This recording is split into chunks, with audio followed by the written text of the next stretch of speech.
Awesome. They are joining.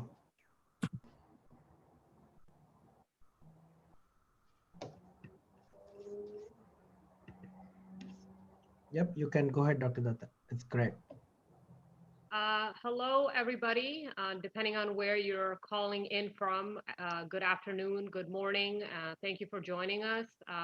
This is actually a very good time for us to have sort of a celebration. It's going to be like an ongoing celebration until the next match of all of our match candidates. I'm Dr. Dada from Residency Success. I'm the Chief Education Officer, helping to support future residents' dreams, because we're all doctors. I won't say future doctors because we're all doctors. Future residents' dreams to enter into a U.S.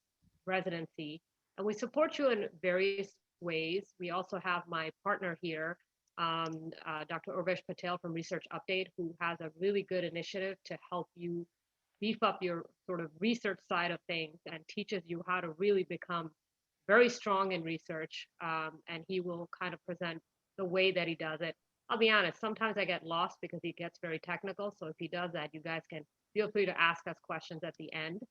Um, and if you haven't met me before, let me just introduce a little bit about my background. I'm a US IMG. Obviously, you can tell by my accent, gives it away. But I was a Caribbean student and I struggled just like everyone else, much not like on this call, to kind of find my way, even though most of my family members or physicians, they had come from, let's say, India or other countries many years ago. And every year the process was changing.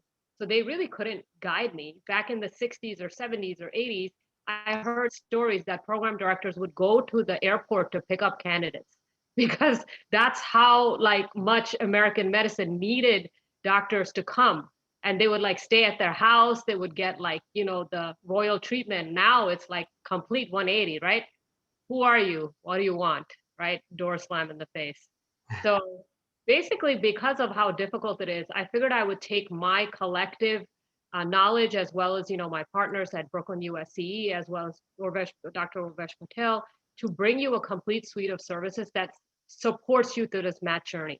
Listen, guys, American medical students, they do spend $200,000, $300,000 on their education, and they get the Cadillac support system. Okay, so obviously we don't have the same thing. Basically, we're handed a bunch of classes, and we're expected to just do everything on our own. USMLE, even if you're a topper in your medical schools in your respective countries, right? A lot of people have attempts or they end up failing because um, they're not like just made to understand the way that these exams work. Does that mean that something's wrong with you? No, it's just that you have a lack of support and mentorship, and this is what we're here to provide. So I do everything from right now. What we're enrolling for is application strategy. We'll sit down with you. Dr. Davis will give us a little bit feedback about how we did this with him last match cycle, where we sat down and we look at his CV, personal statement, and we said honestly, hey, look, this is what we think your chances are. This is what you need to improve. These are the changes you should make. This is how you should harness social media. This is how you should make connections, and then redo his documents as per several changes that he agreed with eventually, right? And Dr. Bola joined us more at the end of her journey for interview prep. And now, if there's anything I'm really good at and I can do in my sleep, is interviews, guys. Okay. If I'm walking into an interview, you better bet I'll get it. And whoever else I recommend will get it. Okay. Because I am that good. I honestly have zero confidence in myself for other things like research, which Dr. Patel is good at. But everything else that I'm offering as a suite of services of resident success, you have to basically believe that it's going to be the best outcome. Okay, it's sort of like a play on words, right? How you answer a question. Like if someone asks you, what color is a banana? Right? And you're like, yellow. The answer, banana is yellow, is very plain. You can say something like, well, I do figure that the banana at the ripe stage is yellow, but it starts off as green and hard, and then it changes color. Sometimes it's yellow and green. So the more descriptive your answers are, the better you will come across to anyone you're interviewing with. And that's basically what we teach you. All right, so I'll turn it over to Dr. Patel now to tell everybody a little bit about himself, and then we'll start talking to the candidates. Hello, everyone. Good afternoon. My name is Urvish Patel, and I'm the Chief Education Officer and co-founder of Research Update organization. And Research Update is an educational organization, and it's founded to promote clinical research and its application to enrich the community health. We founded that in 2019 with the uh, basic concept of helping residents and fellow and faculty member for their quality improvement project, for their local institutional project. But then we realized that this all the residents and fellow and members are having less time, but they are having ideas, but they require constantly international medical graduates or people like by myself. I work like a year as research assistant position, so like people like international medical graduate who work really hard and who can put 15-20 hours per let's say a week in order to make sure that they are going to help them and they are getting publication done, which will be helpful in a many way. I believe that four basic keystone or foundation pillars for residency: score, number one, complete application, number two, visa requirement, number third, and fourth one is contact, connection, or networking. So score, we cannot deal with that. Application, if you are having a good score, done step three, done with the 2 or 3 LOR and little bit of here and there, 1 or 2 research or presentation, application, call it complete. But the third one is visa. Again, we don't have much uh, handy on it. Probably we may require visa. Some of us, we don't require visa. So visa is something we cannot tailor. But the last thing which we are doing it here at Research Update is the network and connection. So as we know that residents, fellow faculty require students to help them. We also know that students are having time, but they don't have knowledge of research education. So we prepare them for the simple introduction to all the way to discussion, preparing abstract, preparing manuscript, submitting to the conferences, publishing to the journals. Not only that, but then we work on their Google Scholar account and LinkedIn account, and then we send them to the conferences to make more connection. And then we prepare and polish their CV in a research point of view. So then someone who is asking that you are having, let's say, a 10th year of graduation old or something which you cannot justify, then what will you bring to my program? Like it's a one-to-one date, right? So if you are dating, then you always see the positive things among your better ones. So it's the same thing, that what you will bring to the program, that is something unique. It should be unique and leaving the footprint on the PD or interviewers. So that is something we are trying to produce here.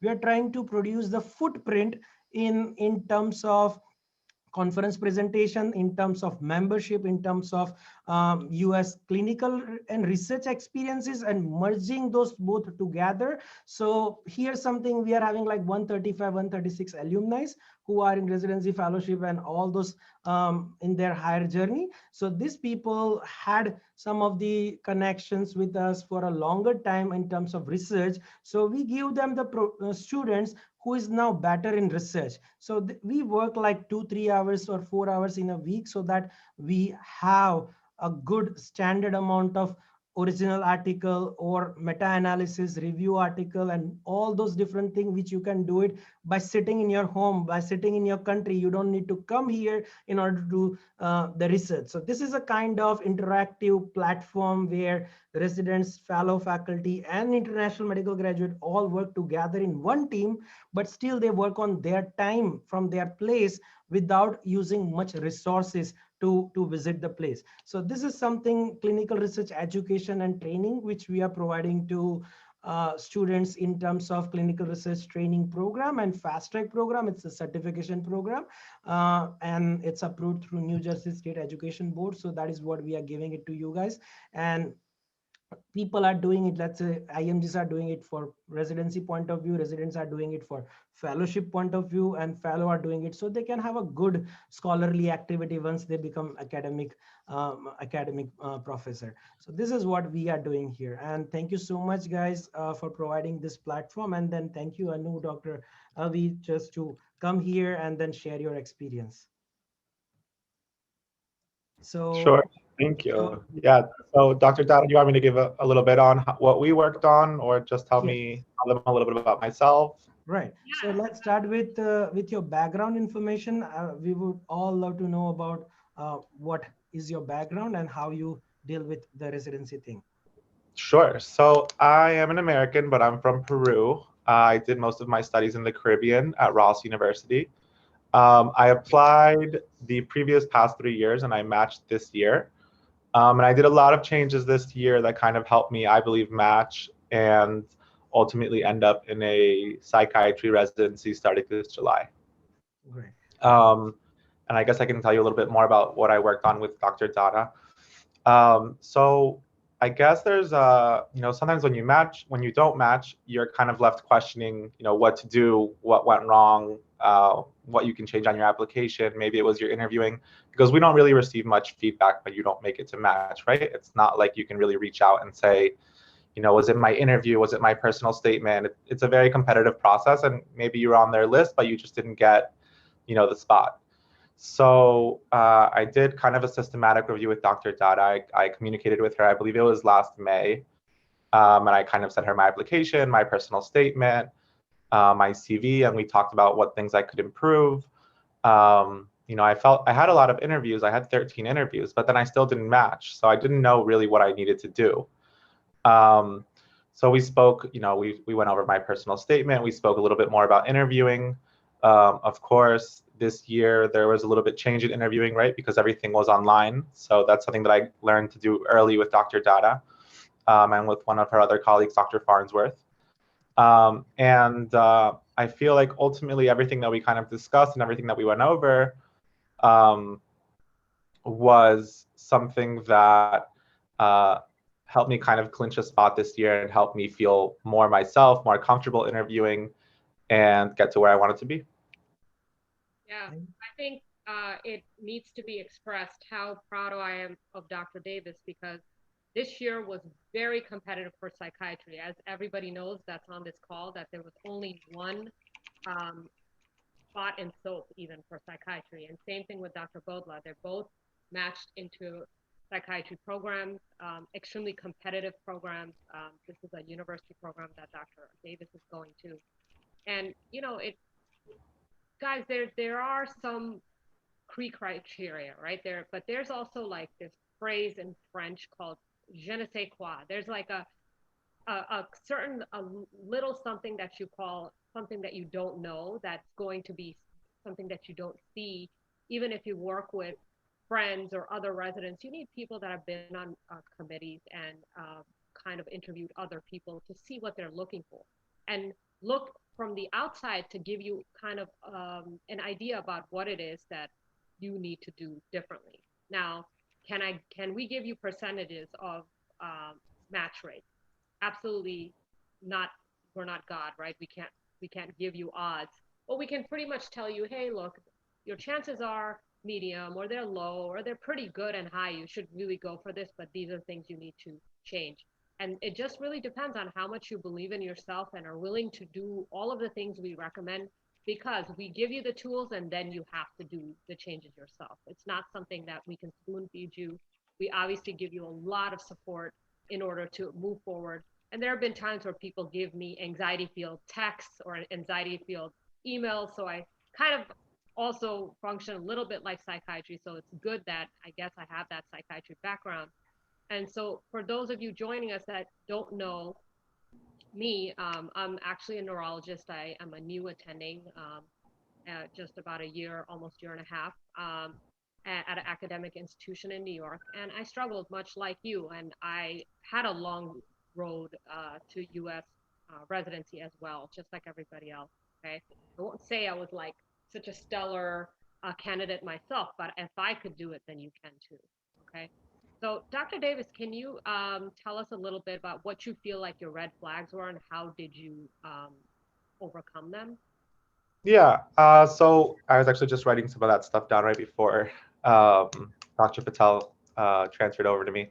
So I think definitely kind of cleaning up ERAS, right? When ERAS is kind of a little bit complicated, so you want your CV to be very detailed or really kind of sell you, right? That's something that we don't really learn very much as physicians, is how to sell ourselves, right? We learn a lot about everything we do in medical school, but not so much how to deal with an interview and how to present ourselves on paper and how to present ourselves in person and how to present ourselves, I guess, via Zoom. Now we have to learn um, kind of having that confidence in yourself, right? Because it's such a difficult and competitive uh, situation when you're in the match and you're so intimidated, right? It's almost like, for me, it was like almost being starstruck when I was in front of a program director.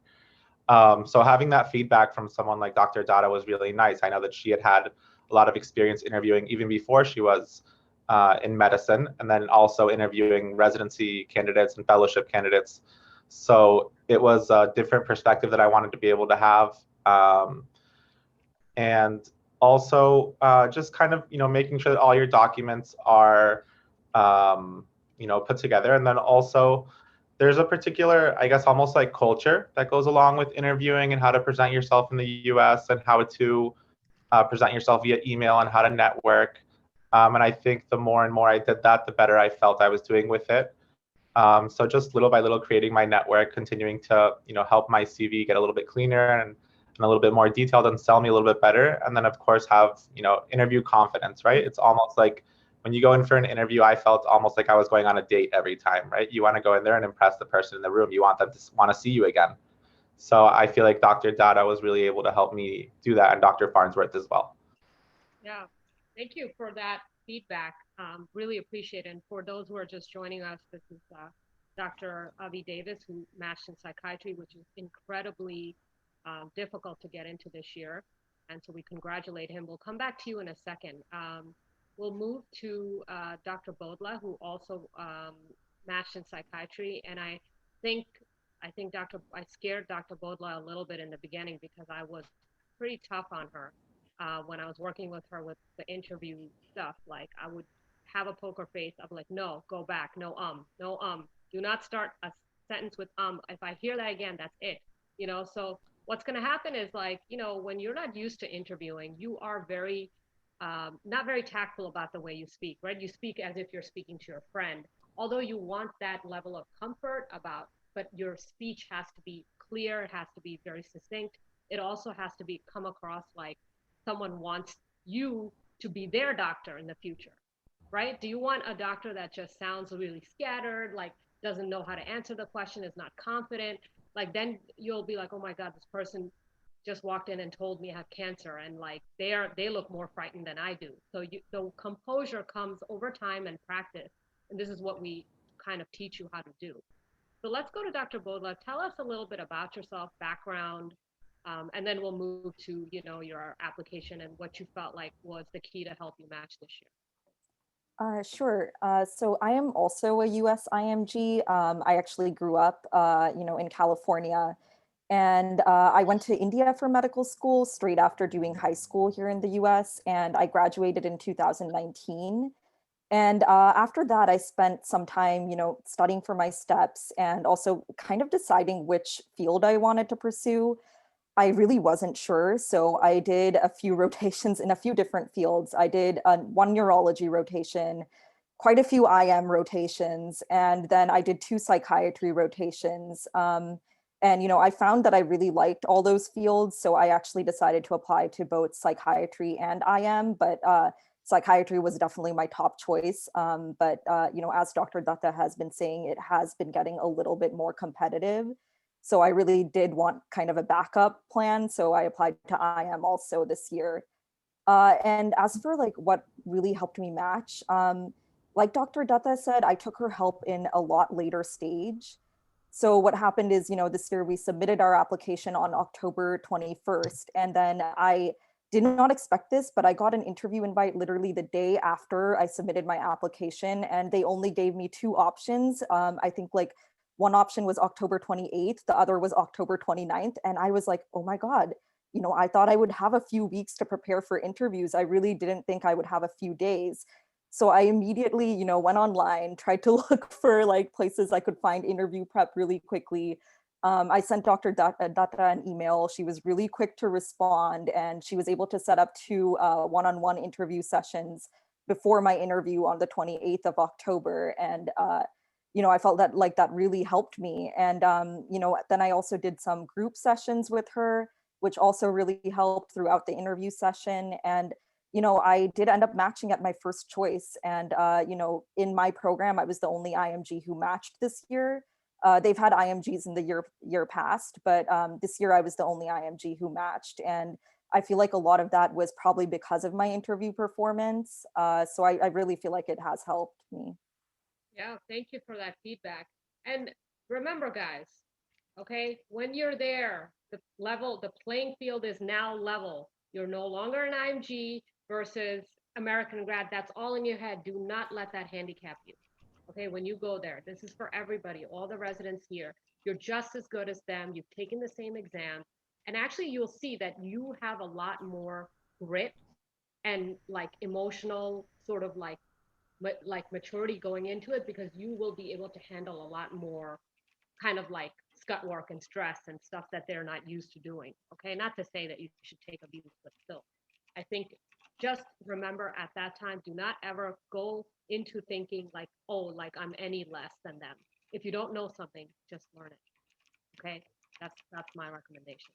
Now, somebody said we're going to welcome Dr. Ayushi Jain in a second. She matched into her top choice in OB.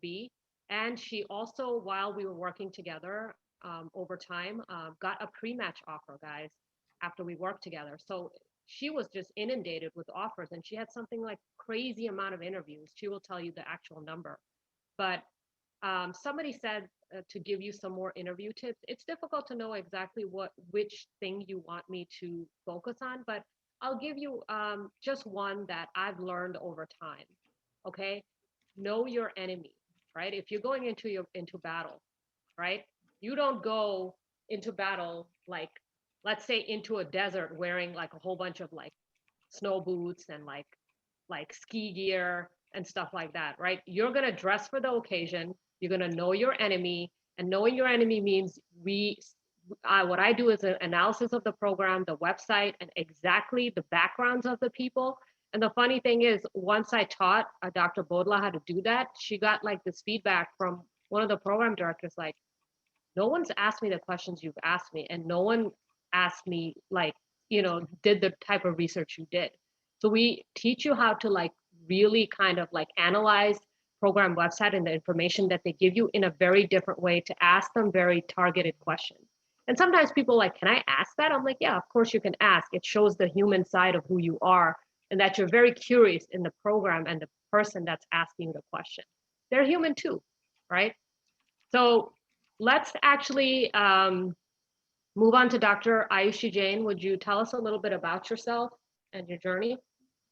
Yeah, absolutely. Thank you so much, Dr. Datta, for having me on this platform and be able to pass it forward. But I have been benefited from your help and your constant motivation.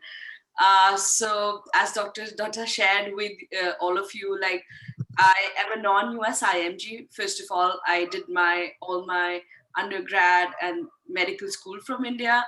And I'm an old grad. I did my home country residency now, and I did in my OBGYN. I really wanted to pursue OBGYN, but for some reason, I was very underconfident in myself. Like, when I was preparing for interviews, I thought that I am like little less than American graduates. I don't have those sort of skill set. And I took Dr. Datta's help for like 7 months, starting in March and April. I had her sessions with her like every month.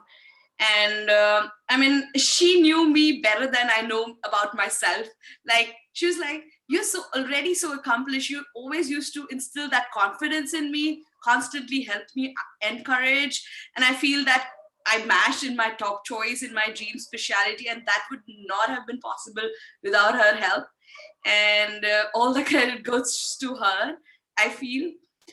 So I mean, in it, like, anything and everything is possible for us as an IMG, I feel, and with proper help and guidance. And that's what I would like to tell everybody, and also help everybody on this call with that. So I am having one particular question with Dr. Ayushi Jain. So you match in OBGYN, which is a huge success actually. Very few candidate international medical graduate, whether it's old or young, good score or bad score doesn't matter, very few. Okay, so now what did you do something different than other people are doing it, or you identify what resources that will be utilized or that you utilize for OBGYN, especially residency? Because sometime which sometimes people are asking us, and then we said no, if you are interested in OBGYN, probably go with family medicine and then do fellowship in OB. That's something sometime I have to suggest them, unfortunately, but yes. So what did you do something different, or what was your pathway? Absolutely, that's a very great question, Dr. Patel. There were a lot of people around me who used to tell me, like, just go with family medicine and do OB fellowship. First of all, I feel it's the package which matters the most. Like, there's first step, which is your scores.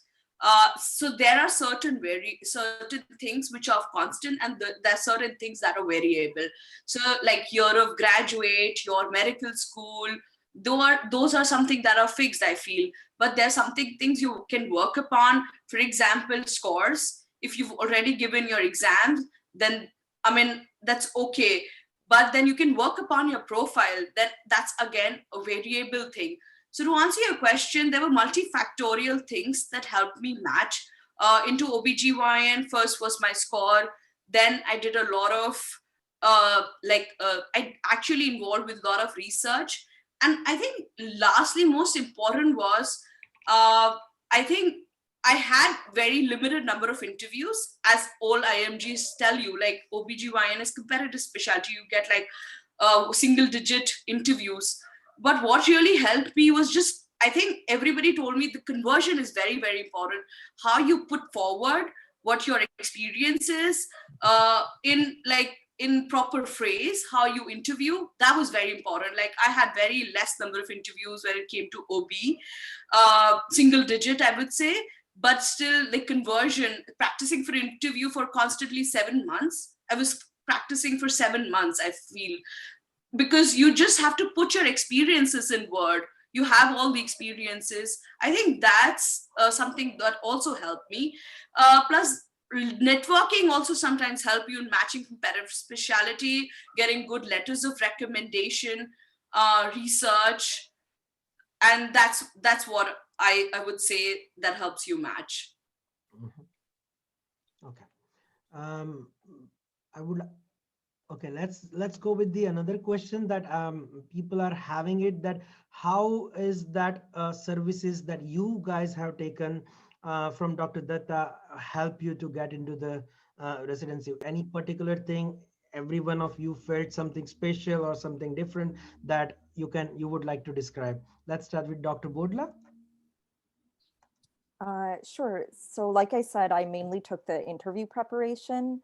I think the most important thing was, like Dr. Datta said, she was really hard on me in the beginning, but I think that's a really good experience to have in kind of this safe environment with someone who's, not a program director.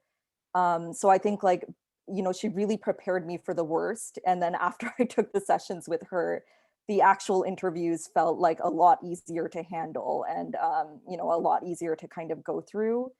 And then she really prepared me for the details of the interviews. So like she said, I did have that experience. I had one program director. They, before every interview, they usually send out like an interview packet. And so this program sent out a packet with like kind of a journal they had made, with like kind of the news of the residency program. So this program director asked me, like, what stood out to you most about all the information we sent? And because Dr. Datta told me, don't just do a superficial reading of their website, like look if they have any awards, if they have any, like, like really go into the details and see if they're involved in any research, things like that, if the hospital got any rewards. So I really did that. I was able to say really specific things. And she actually pointed out to me that, no candidate has answered the question like you have. Like, I can tell you really looked deeply into our website, and you really understood kind of the mission statement of our program. And she seemed really impressed by that. So it's really those details that, sure, you can practice with your friends, sure, you can practice with other colleagues, but you won't really get that advice unless it's from someone who's gone through the same thing that you have gone through. Mhm. Thanks. Dr. Davis, can you please tell me about your experiences and the services that help you during the interview season and during the match journey? Yeah, I think one big thing was kind of just a systematic review to know what to do for the next year, what can really be improved on, right? Because Mhm. for me, I had a lot of interviews the year before, and I was just kind of at a loss, almost kind of similar to what Dr. Dada was saying. You feel like the je ne sais quoi, you don't know what went wrong or what you did or what you should be doing next. So just a plan forward. And then also kind of, the systematic interview prep I did with one of her colleagues, Dr. Farnsworth, about how to talk about certain things during interviews, how to talk about yourself. I had similar experience to Dr. Polda, where I had, known a lot about a particular program director and looked her up and down and on LinkedIn and learned everything I could about her so that when I was speaking to her, I knew exactly what I wanted to talk about. And so that was very helpful for me. And also, we would like to know that what advice will you give it to the students that are other students that are in your shoes, because you said you had interviews last year and then still you didn't match. So what did you do basically to exhaust the all options? This is my word. Usually use that. How you gonna exhaust all the options that you have it, even though you had interview, right? So what did you do different and identify the issue? Different. I was still definitely practicing interviews, for a long time, but also keeping up my network, right? Whether it was Instagram or LinkedIn or reaching out to people on Facebook or contacting people, I was basically using every kind of social media I could to meet people, to learn about their previous processes, kind of similar to how you guys are here. And staying in contact with program directors or research fellows or research assistants, all kinds of people. So actually, where I matched this year was Drexel Psychiatry in Philadelphia. And I actually matched at a program where I had kept in touch with the program director from the program from last year. Yes. So I stayed in touch with her over email. I interviewed again with her.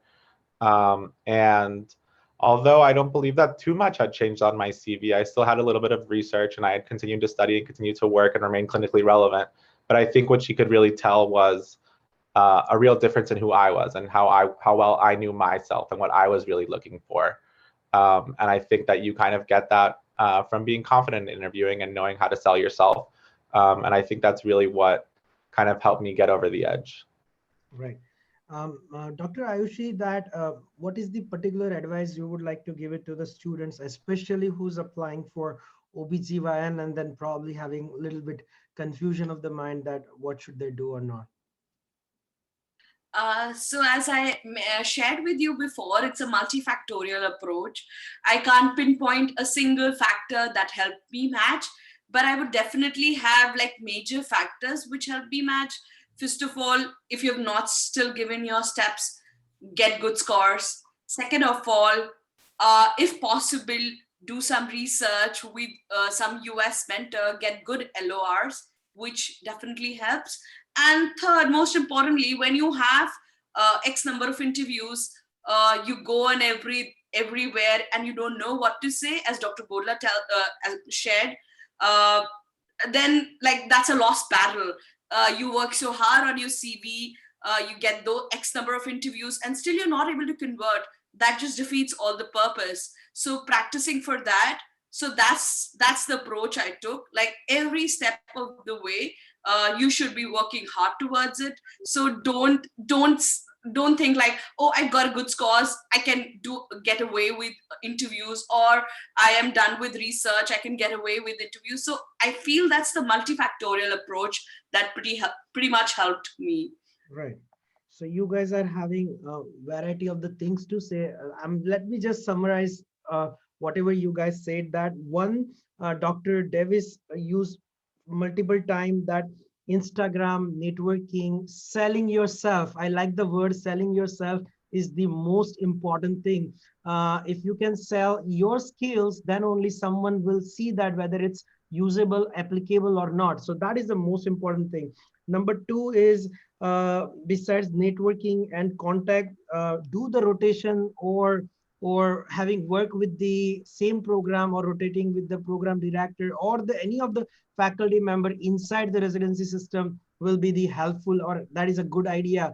The third one you talk about uh, IV prep and intense preparation, which Dr. Jain said that whether you have great score, whether you have probably research or probably letter of recommendation, but that does not mean the battle is over. Battle will only over the day you got your agreement or you start your day one. Or I can say then it's a new journey of the life. So probably you have to fight until the time you got into the system. Now, one more thing I heard that it's a detailed CV. Let's say some people are here having so many things. Some people told me I'm having one national presentation, one local presentation, or some people says like you have residency in your home country, then you may be having some of the presentation that time. Sometimes people forget about that, what they can add it and how important it could be. They're having some small hobby, they think it's not important, but other person is looking in a different way. So detailed CV, every single section of the CV is important.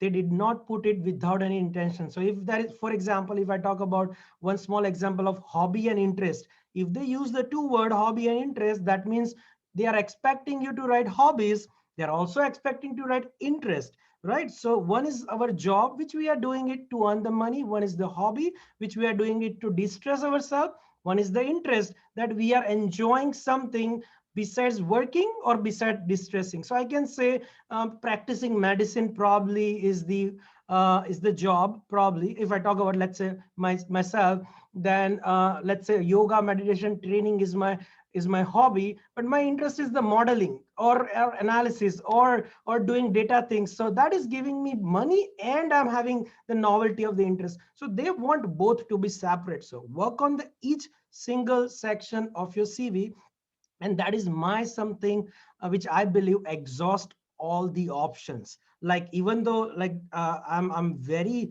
grateful to hear that people are telling that I still have interview, I'm not matching for 2 3 years, so I'm not losing the hope. They're still keep thriving for exhausting every single option. That is the most important thing which I notice from you guys. Yep, Dr. Datta, do you have any specific comment to say on that one? Do you notice Yeah, something? actually, the interesting thing is that there's a lot of things I'm hearing that brings back memories of me when I was going through this journey. It's and it wasn't that long ago, to be honest. And this is why I feel like I feel your pain, and I continue to feel it because I feel like everyone's like a child. Like every year, like they're all my children, and then like finally you just graduate, and then I'm like, okay, great, their training wheels are going to be slowly off. So we are really like personally invested in your success. Like I honestly, there'll be times where I'm just driving and I'll call up a candidate like, hey, did you do this thing that we talked about? Like when is this going to be done or whatever? And people know that we are very accessible. Just to be clear, I'm not a one-man show. I have a full-time attending career. So we have a team that helps you. Like Dr. Davis said, there's another fellow Dr. Farnsworth, he was my medical student actually when I was in residency. So slowly when he entered fellowship, he joined me. So everybody is very well sort of vetted that joins my team. It's not just random people. Okay. You can just go to any random person. No, we're personal. We care. We're still talking. Hey, we haven't heard from this one person. I wonder if they match. Should we reach out? Should we not? So it's one of those things where you want to be with a place that cares about you. And also, look, think about it, right? Residents don't make that much money.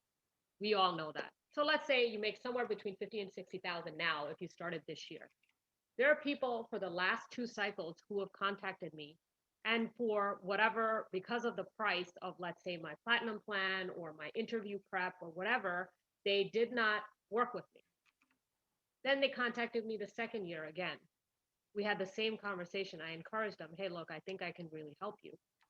Uh, Not saying that because of me, they will have 100% success, but they're not doing anything different the second year.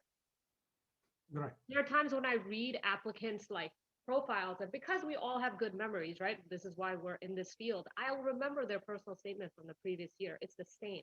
It has not changed. What are you changing? This is how what I work with you on is actually bringing the change. Like, let's come up, what we're doing right now with application strategy plan, 2 hours.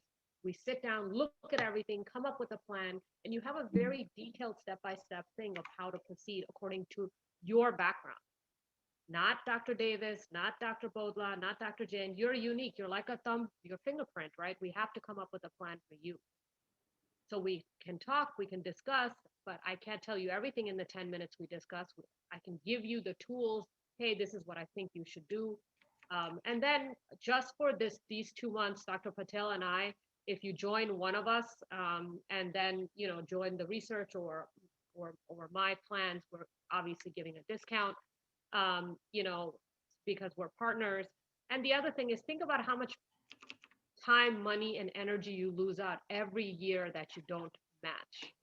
It's a loss of like more than $100,000 a year. You're like, yeah, I don't have money. I'm going to use it to make up, like, apply to more programs, and you get 0 interviews. And I'll be honest, even there are people that are 10-year grads, that worked with us, and I was kind of like, kind of when you're like, I don't know if they're going to get interviews. I really hope, like, and then I was shocked. They got 2 or 3 interviews, and, so, and they ended up matching. And I was actually like, wow, I guess I'm good at this, So I was not sure. I'll be honest with you. Like, you do your best and you try to give them all this, like, advice, but some of it also is like, we can't see ourselves. Right. So, like, sometimes this is why people, they hire a trainer to help them, like, work out, or they hire a dietitian to help them look at their, like, diet plans. Right. So sometimes we think we're doing the right thing, but we cannot look at ourselves from a bird's eye view for someone else to critique us. That takes a lot of maturity, guys. And I want to congratulate the doctors on this call that match. You looked at yourself and you put your ego to the side, right? You were like, all right, enough. I'm going to put my ego to the side, and I'm just going to, like, be a blank slate and take the feedback I get. Because at that point, you realize there's something I need to change, and there's someone out there that did it already. So I'm going to put my faith in them and go forward. Makes sense. Yep. Right. And Right. so you May have I to take a leap of faith. Yeah, go ahead, Dr. Bodler. May I add one thing I think we Sure. haven't covered yet? This just popped into my mind, but I think it's really important to remain active even after you submit your application. I think this year it's September 29. So just from my experience, I had a publication that was, I had submitted it before the applications were due, but it got published in December. So what I did was actually in December, I only had about 6 or 7 psychiatry interviews. But after it was published, I actually emailed about 40 psychiatry programs, and just like said, oh, I'm just giving you a quick update to my application. This is an article that I've published, and here's the link to the article. And then I, included a few sentences. I kept it very brief, but included a very few sentences on why I really was interested in that program in specific. So, if it was a rural program, I mentioned that I'm really into rural psychiatry, and I had this experience working in rural India, and actually, like, kind of doing some psych work there. So I included that, and like whatever was specific to that program. And I actually got a few responses. I got one response that, you're already on the waiting list, and we'll keep you in mind, and we'll let you know if a spot opens up. Then I got one interview invitation that was a direct response to that email. Like they responded to that email and sent me an interview invitation. And so after I did that, I got like about 3 or 4 extra interview invitations. I think, I can say 2 of those were a direct result of those emails. The other 2, I'm not sure if I would have gotten them either way, but they were to programs I sent that letter of interest to. So definitely, keep active in research or clinically, like whatever you want to do, even after the application is submitted. Makes sense. And guys, you guys are having some questions. I can see that probably these questions you can directly write us on the WhatsApp, or maybe email us, or maybe write it on the Facebook page.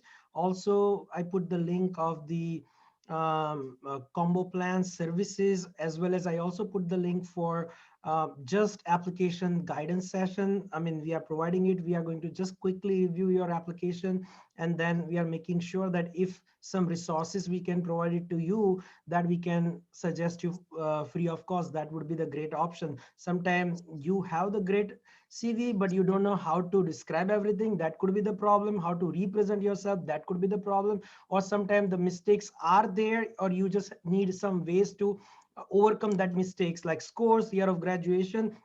Those are the we call it like a modifiable factors, or you can compensate by doing other work. So you just have to work hard on changing the diversion from that score or year of graduation to your skills, and you'll be fine. So those small tips probably, just share. If you have any questions, we're going to share with you the tips, and as well as we have last week and previous some of the weeks session, which will be on YouTube and the Facebook, that probably you are going to get access of. And then we also have API webinars, some of the very old and professional assistant professor, associate professor, and all those faculty members will be coming to give you some of the tips. So I also share the detail of that webinar in the chat box. So probably you can download those all the details from the chat box before we end the session. And do you have, Dr. Datta, any question for them before we end up the session? So there are a few questions I think that came. There was one from Dr. Khan. Thanks for clarification. Just to confirm, even if these students are IMGs who have switched med schools in Europe, I don't know what that was in relation to, but I'm kind of missing the track of where did we start in terms of like this question thread. But guys, yeah, listen, we have 6 months. Let's say you're applying next year, right? We have 6 months to the next match cycle. Are you going to be able to, at this point, enter a university and take your work from soup to nuts, like from groundwork to actually publishing? I think it's not possible. If you guys don't have any research and you've already not been working for a year, okay? This is why it's important that you fast track with something like Dr. Patel's organization, where they already have a whole bunch of things in multiple stages of completion, where you can help out. And like he's got some big guns, like working with him, like people from Mayo, Cleveland Clinic, and like major universities, that he basically helps you network with and assist them in the publication. So if that's something you're looking into, I would say, my motto always is work smart. You can work hard, but work smart. Okay, work smart. Look at the fact that you only have 6 months left. What can we do to improve your application between now and then? Everybody here on this,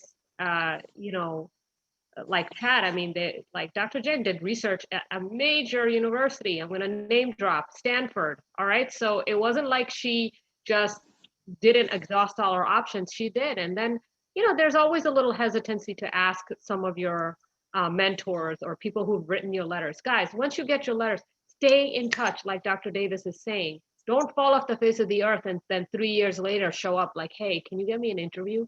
It's not going to happen. It's not going to happen. This is why you have to have the right way to approach people, network. And we can teach you if you have no idea. Medical CV, I'll just say one thing. A lot of people put their weird pictures on it. Like, why are you putting your picture? Medical CV does not have a picture. Your ERAS will have your picture, okay? Why does that matter? A well-written CV, because it's like your calling card. Like if somebody gives you, I always use this example, so forgive me if I've used it before. Like if you're giving your mom a bunch of gifts and it's her birthday, right? You buy like expensive perfume, you buy a cake, let's say you buy like a nice shirt for her, and then you walk into the room and you say, hey mom, happy birthday, and just throw everything at her, right? She's like, what the heck? Like, you didn't wrap this? Like, this is so rude. Why are you throwing this stuff at me, right? So it's kind of like that on a CV that's not organized or written well. I see grammatical mistakes. I see things written in British English. You're not in England and you're not in the Indian system. You're in the US, you're not in Europe. We want you to do it according to the way we are used to reading English, period. Okay? So I'm all for supporting your backgrounds and diversity. I really love to highlight that when you give your answers, but your applications absolutely have to be in line with the standard academic things of what the US universities are expecting. Okay, so if you send in a CV that's full of, I've seen CVs where people list their universities in England and then put like a JPEG or GIF of the logo of the university. Like, what is that? This is not LinkedIn. This is a medical CV. Okay, so if you guys have this kind of calling card that you're leaving for places, or, oh, I'm not getting any responses, I wonder why. All right, so things have to be well polished. It's a whole approach. There's no magic bullet here except for the fact to get help if you're not getting anywhere and you've failed several match cycles and you're doing the same thing over and over again, guys. It doesn't help. If anything, you know what our candidates say? You know, Dr. Patel, I did the very best thing I could. They say, like, you know, Dr. Dada, I did everything that I could. I exhausted all my options. You know, like when you do your real best and at the end you're like, there's nothing else I could have done. What else could I have done? Nothing. You know? Any other questions for the rest of the people?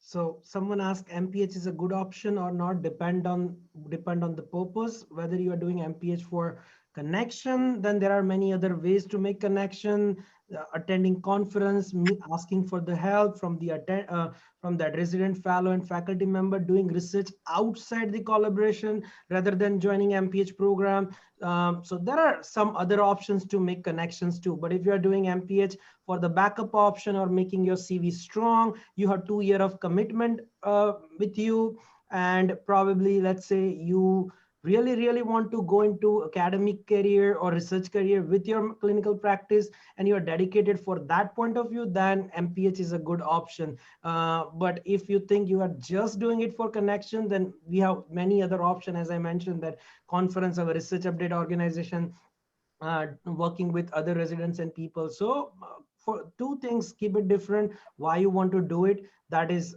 depend on your choice, and then you choose whether you want to do MPH or even Masters in Science Clinical Research. When I did it that time, it was not that option. I know that from India, but nowadays I recommend people to do it MSCR rather than MPH if someone really wants to go into clinical research. Right. Okay.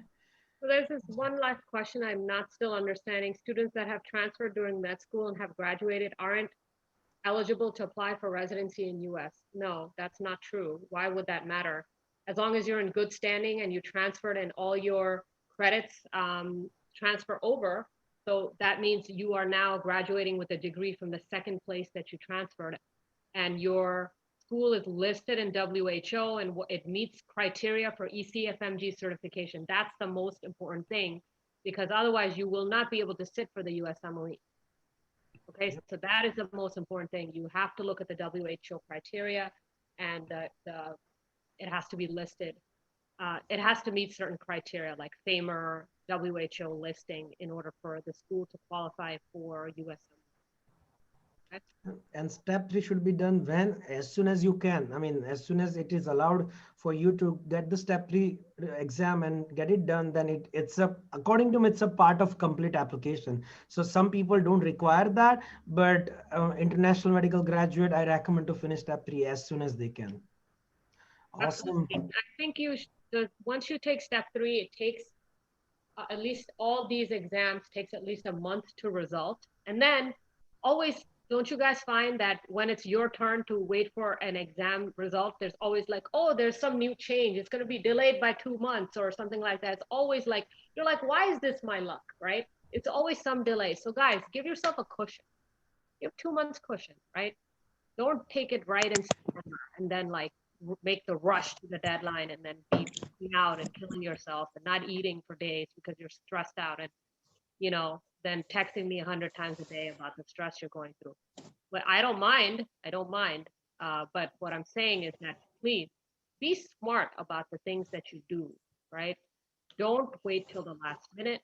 It's already, the race is on for the next math cycle.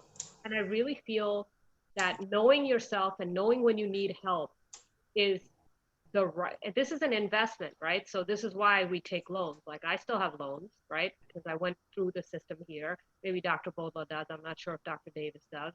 But like loans, these because we believed in ourselves and we invested in ourselves in order to get an education that would eventually pay off, right? So now that you are going forward and you have no idea what you're doing in this process, I think you should invest in yourself and enroll in a program that's going to support you well and your application well as well. Okay. Awesome. Dr. Yep. Davis, you look like you had something to say. Yeah, I was just gonna say that I'm not sure if Dr. Patel had said this, but I was really happy that I got in touch with you early or last May because, and kind of what Dr. Bodla was saying about reaching out even before and then continuing to stay active after.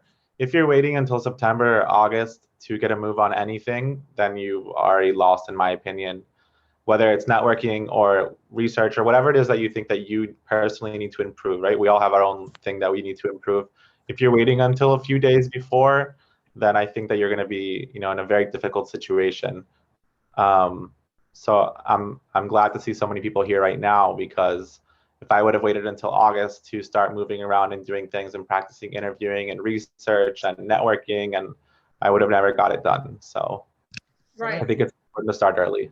Yep. And I Right. think that's what the common theme among the people who are successful really is. And I think you hit the nail on the head, Dr. Davis. Like Dr. Jen and I, seriously, sometimes I'd be like, Aisha, you don't need any more help, right? And she's like, no, I really do. Like, I think we should work on this. And she even like took our help for interviews for research, and she landed a really good research position after that, So, and then because of us working together in anticipation for the research thing, she landed something else. So it was like her always thinking and always planning ahead. I think that was just so admirable about her. Honestly, I wasn't even like that back in the day. Right. So hats And off to you. and I think it's still 6 months. So if you start anything right now, like rotation or research or IV prep, anything, that still you are in a position where you don't need to rush. You can go still in your pace, and then it's just a milestone. Residency this year, maybe you got it, maybe you will not get it. You will get it next year. Everyone achieve it sooner or later. So it's not going to be the problem. But yeah, the news is we are going to start our clinical research training program on 17th of April. So if someone would like to join that, you can join earlier in the earlier phase, so that by the time you reach to September, October, the publications are in or some publications are out. You already have the strong connection with the residents or your colleagues. So in the same way, Dr. Datta is going to start the program by end of the April. So you will still have like 6 month, 5 month of window to prepare yourself for the September application. So make sure contact us for more detail, and then we are happy to help. Yes, and Dr. Myra just said, what about if I'm just starting to prepare for step one? You are one of the favorite students I have. These Exactly. people who are doing this step one, I even have medical students from, Eastern European countries who are like still medical students, MS3, MS4. We sit down and we strategize. We come up with a plan for 1 year. And then I give them homework, and then I meet them a few months later for them to kind of have all their questions answered. They're not going on forums and YouTubes and wasting their time. All their questions are answered, and then they reach back anytime they have a question. And then the next time we meet, they have done their homework and they've put into place all the things that we've said. So, so planning as ahead as you can, so that at the time you're taking step one, then what if you're not preparing the right way? I talked to you about your preparation and things like that. We also have a USMLE strategy tutor, not a tutor to sit down and do exams with you, to help you pick the right answers between two, because it's always between two. Everybody always narrows it down between two and picks the wrong one. Okay, so your scores actually on UWorld go up after you work with him. So it's very important, guys, that you don't make mistakes. Like, you come to this webinar, then take step one. Let's say you get a media core score. Then you have an attempt on another exam. Then you contact me. Oh yeah, 6 months ago I saw you in a webinar. No, the time to do it now. Okay, and we can come up with something very personalized for you if you need it at the stage you are at. Okay, so so everybody knows I'm very flexible. One thing I'm tough on you about is the work that you do. You need to do the work we tell you to do. Otherwise, you cannot be Yep. okay. I'm just very happy that you all joined us. I'm happy to entertain any questions you have. Please text me directly on WhatsApp or you can email me residencysuccess2000@gmail.com. And I would really like, if the match candidates stay involved as like, our residency success ambassadors, like going forward, like guiding other students, like, and I think this is a testament to the type of doctors they'll become because they're taking their time that they could be doing anything else to help you. And I think that's really admirable. Yep. Awesome. So yep, we can, with the positive note, keep trying and keep striving. Probably you will be having great luck and your hard work will pay off in this season. So if you have any other concern, just feel free to contact us and we'll be happy to help. We'll take the session. I'll stop recording and we can end the session. Thank you so much, Dr. Davis, Dr. Botla, Dr. Jain, to attend the session and help all of us to go through this, navigating through this journey. Thanks.